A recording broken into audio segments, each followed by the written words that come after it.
Hi, and welcome to another episode of Hot Takes with me, the Silver Fox. We know the SNP are very, very vulnerable. We know that they're polling incredibly badly, and we know that there are a lot of worried people at the very top of the party. And indeed, halfway down, if these polls are to be believed, there's a lot of people likely to lose seats who would have thought a year ago they were safe and had a job for life. That is no longer the case. They are deeply concerned, and they're echoing that concern all the way through up to Humza Yousaf. If they lose their seats in vast numbers, as they're likely to do, this will reflect badly on him, and it could cost him his job. They all know that it is a bad leadership that leads to a bad party, and Humza Yousaf is no leader. We're going to have a look here at the most vulnerable SNP seats, the seats where the swing to get rid of them is so small that it's almost certain. And one only has to look at Rutherglen, where there was a 20% swing. Well, we are not talking anything near that. It is going to be horrendous on that Friday morning when Humza Yousaf opens his eyes, wipes the tears from them, walks to the podium and resigns. Let's take a look. So the key Scottish general election battlegrounds as SNP faces damaging losses. Humza Yousaf, Anna Sawar, Douglas Ross and Alex Cole-Hamilton have all drawn up lists of their key target seats, as Scotland is set to play a huge role in the political future of the UK. It will be indicative. It will be such a big change in Scotland because it's not just these votes that are going for the SNP or away from the SNP. It's all the other things you've got to take into consideration, like what effect will Alba and the Greens have? What effect will Reform have on the Tories? All sorts of things. There is a split now where people who can vote for a nationalist party, but it doesn't necessarily have to be the SNP. And of course the Tories in England particularly, although they will be fielding in Scotland, but the Tories in England particularly will have the effects of the Renew Party, and that will have an effect. We don't know. It's the most fluid general election probably in most people's lives. I think certainly post-war.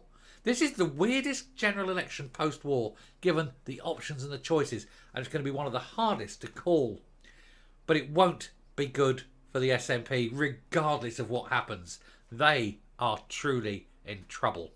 And here's a picture, and look, they're all wearing their Christmas jumpers, except for Humza Yousaf, who's holding a cardboard jumper in front of him. I wonder why that is. If even Anna Sawar can wear a Christmas jumper, it makes you wonder, doesn't it? Anyway, Scotland is poised to play a crucial role in this year's general election, with 4 major parties vying for the 57 seats that will be available. There is a 5th party, of course, the Greens, but they aren't going to get a seat, not unless there is something severely wrong. So that picture with Patrick Harvey there, no one cares because he's not going to win a seat.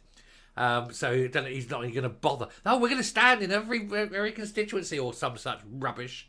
And I hope he does, because being a unionist party, he may well pull a few votes away from the SNP. And I hope Alba stand in a lot of parties, a lot of constituencies as well, for the same reason.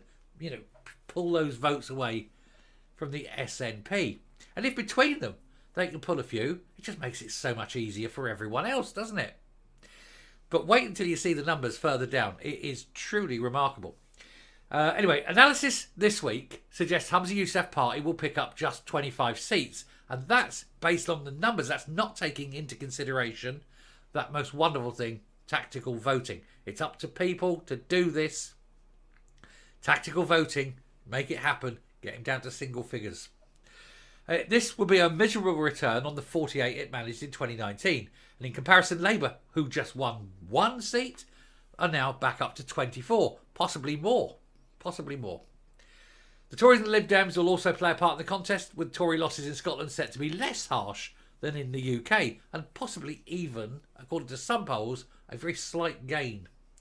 There'll be plenty of opportunities for parties to make gains in Scotland and plenty of possibilities for them to lose seats as well. But the ultimate big loser is going to be the SNP. Boundary changes will also play a part, with the number of Scottish MPs being cut from 59 to 57. A uniform swing of 10 percentage points from the SNP to Labour would see the Nats lose 15 seats, although Labour enjoyed a swing of over 20% at Rutherglen and Hamilton West by-election. That 20% swing, unlikely to be repeated. It was kind of a protest vote, perhaps. But I don't see it being less than 10%. I really don't. All the polls are showing a bigger swing than that. 20 was immense, but we'll see. The situation is complicated by the fact that the SNP held Labour targets of Cowdenbeath and Kirkcaldy and Edinburgh North and Leith also appear on the target lists of the Conservatives and the Lib Dems, respectively.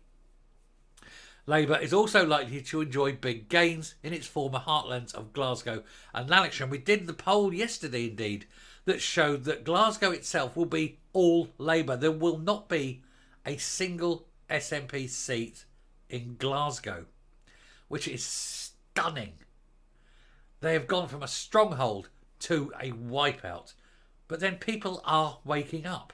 The less bonkers, the less mad, the less dim SNP voters who are voting for independence and only have the choice of SNP are now starting to see how toxic the party is, and they have other options. So they can vote for an independence party and still keep the independence vote while not voting for the SNP. And that's what's happening. And that's what's worrying Humza Yousaf and his little coterie. The SNP's top three targets are all Tory defences, while the Tories' top target seat in Scotland will be the new Perth and Kinrossshire seat.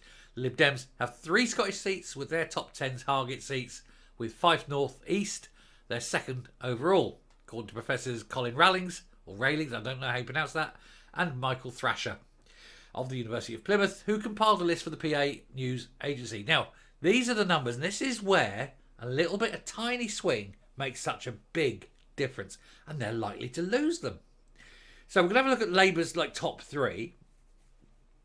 Lothian East, Cowdenbeath and Kirkcaldy, and Glasgow North East. Now, Lothian East, you need a 2.17% swing from SNP to Labour.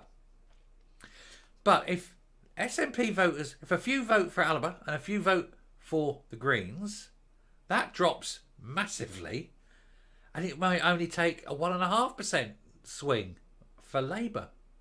So I would suggest, since that's a strong Labour seat and it needs such a tiny, tiny swing, people in Lothian East, Cowdenbeath and Kirkcaldy and Glasgow may well consider, if they're Tories, one vote only, vote Labour, just to make sure. You're likely going to get Labour anyway, but make sure of it. Don't allow the SNP to somehow squeeze back in. Get them out. For the Conservatives, there's Perth and Kinrossshire, Ayr, Carrick and Cumnock, and Moray West, Nairn and Strathspey. I would again say to Labour and Lib Dem voters, look how short those swing needs to be. Don't let them fail. Let them have the seat. You know you're going to get a Labour government. Let the Tories have these seats simply to get the SNP out. And for the Lib Dems, again, the same thing. Fife North East. Is that the same up there? No, it's not. That's right, misread it. So Fife North East, Dumbartonshire and Caithness. Now, Fife North East, it needs a 0.7 swing. The Lib Dems could actually get that without having a swing to the Lib Dems if enough of them vote for Greens and Alba. That is actually one where they could actually win that seat with a 0 swing.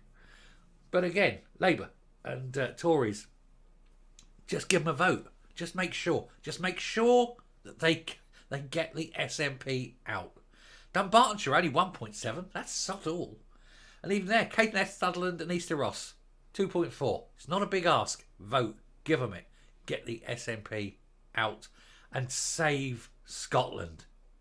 It's going to be a Labour government. We know it's going to be a Labour government. That is done.